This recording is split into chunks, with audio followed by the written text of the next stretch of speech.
आप देख रहे हैं न्यूज़ नाउ 24/7। ताज़ा खबरों के लिए हमारे साथ बने रहें। पटना में भाजपा के राष्ट्रीय प्रवक्ता सैयद शाहनवाज हुसैन ने नितिन नवीन को बिहार से राज्यसभा उम्मीदवार बनाए जाने पर खुशी जताई।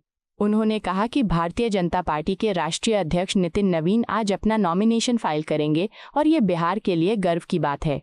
शाहनवाज हुसैन ने कहा कि नितिन नवीन लंबे समय से संगठन के लिए काम कर रहे हैं और पार्टी के प्रति उनकी प्रतिबद्धता साफ दिखाई देती है। उन्होंने कहा कि भाजपा में मेहनत और समर्पण का सम्मान होता है और यही कारण है कि पार्टी कार्यकर्ताओं को आगे बढ़ने का अवसर मिलता है। उनके अनुसार नितिन नवीन का राज्यसभा जाना बिहार के लिए भी महत्वपूर्ण होगा क्योंकि वे राज्य से जुड़े मुद्दों को राष्ट्रीय स्तर पर मजबूती से उठाएंगे। शाहनवाज हुसैन ने कहा कि पार्टी का संगठन लगातार मजबूत हो रहा है और भाजपा का लक्ष्य विकास, सुशासन और जनता की सेवा है।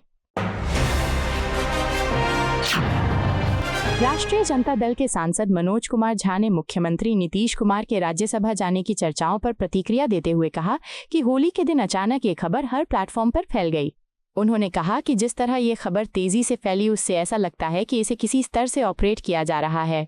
मनोज कुमार झा ने कहा कि यदि ये सिर्फ अफवाह नहीं है तो इससे नीतीश कुमार के कोर सपोर्टर्स में चिंता और दुख पैदा हुआ है।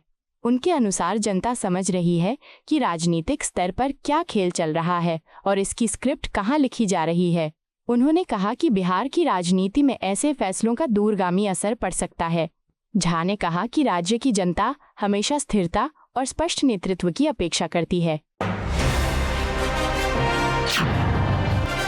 समाजवादी पार्टी के प्रवक्ता फखरुल हसन चांद ने बिहार की मौजूदा राजनीतिक परिस्थितियों पर प्रतिक्रिया दी। उन्होंने कहा कि ये भारतीय जनता पार्टी और उनके सहयोगियों का आंतरिक मामला है कि वे किसे किस पद पर भेजना चाहते हैं। हालांकि उन्होंने कहा कि बिहार के राजनीतिक समीकरणों को देखते हुए ये चिंता का विषय हो सकता है कि भाजपा राज्य में अपना मुख्यमंत्री बनाना चाहती है। उनके अनुसार यदि ऐसा होता है तो इससे राज्य की राजनीति में बड़ा बदलाव आ सकता है। फखरुल हसन चांद ने कहा कि समाजवादी पार्टी अभी इस विषय पर ज्यादा टिप्पणी नहीं करना चाहती। उन्होंने कहा कि यदि आने वाले समय में राजनीतिक परिस्थितियों में बदलाव होता है तो पार्टी अपनी प्रतिक्रिया देगी। दिल्ली की मुख्यमंत्री रेखा गुप्ता ने कहा कि उन्हें खुशी है कि लद्दाख बुद्ध विहार क्षेत्र के लोगों की लंबे समय से चली आ रही मांग पूरी होने जा रही है। उन्होंने बताया कि इस कॉलोनी में रहने वाले लोगों ने कई वर्षों से फुट ओवरब्रिज बनाने की मांग की थी। रेखा गुप्ता ने कहा कि इस इलाके में लद्दाख के कई परिवार रहते हैं और उन्हें सड़क पार करने में काफ़ी कठिनाई होती थी। उन्होंने बताया कि लोगों ने पिछली सरकारों के सामने कई बार अपनी मांग रखी, लेकिन ये छोटा सा काम भी पूरा नहीं हो सका। मुख्यमंत्री ने कहा कि उनकी सरकार जनता की समस्याओं को प्राथमिकता के आधार पर हल करने के लिए प्रतिबद्ध है। उन्होंने कहा कि फुट ओवर ब्रिज बनने से क्षेत्र के लोगों को सुविधा मिलेगी और सड़क सुरक्षा भी बेहतर होगी। कांग्रेस नेता सुरेंद्र राजपूत ने मुख्यमंत्री नीतीश कुमार के राज्यसभा जाने की खबरों पर प्रतिक्रिया देते हुए कहा कि भाजपा और एनडीए के नेताओं को जनता के साथ धोखा नहीं करना चाहिए। उन्होंने कहा कि चुनाव के दौरान लोगों के सामने नीतीश कुमार को मुख्यमंत्री के तौर पर प्रोजेक्ट किया गया था। ऐसे में यदि अब उन्हें किसी और भूमिका में भेजने की कोशिश की जा रही है तो ये जनता के विश्वास के साथ खिलवाड़ होगा। सुरेंद्र राजपूत ने कहा कि लोकतंत्र में जनता के भरोसे को बनाए रखना सबसे महत्वपूर्ण है। उनके अनुसार राजनीतिक दलों को उन मुद्दों पर काम करना चाहिए जिनके आधार पर उन्होंने लोगों से वोट मांगे थे। कांग्रेस नेता उदित राज ने मुख्यमंत्री नीतीश कुमार पर आरोप लगाते हुए कहा कि वे जनता के साथ धोखा कर रहे हैं। उन्होंने कहा कि नीतीश कुमार आर्थिक रूप से पिछड़ी जाति समुदाय के समर्थन से राजनीति में आगे बढ़े। उदित राज ने दावा किया कि पिछले 2 दशकों में उस समुदाय के लिए अपेक्षित काम नहीं किया गया। उन्होंने कहा कि राजनीति में विश्वास और जवाबदेही महत्वपूर्ण होती है और यदि नेता अपने समर्थकों की उम्मीदों पर खरे नहीं उतरते तो जनता निराश होती है।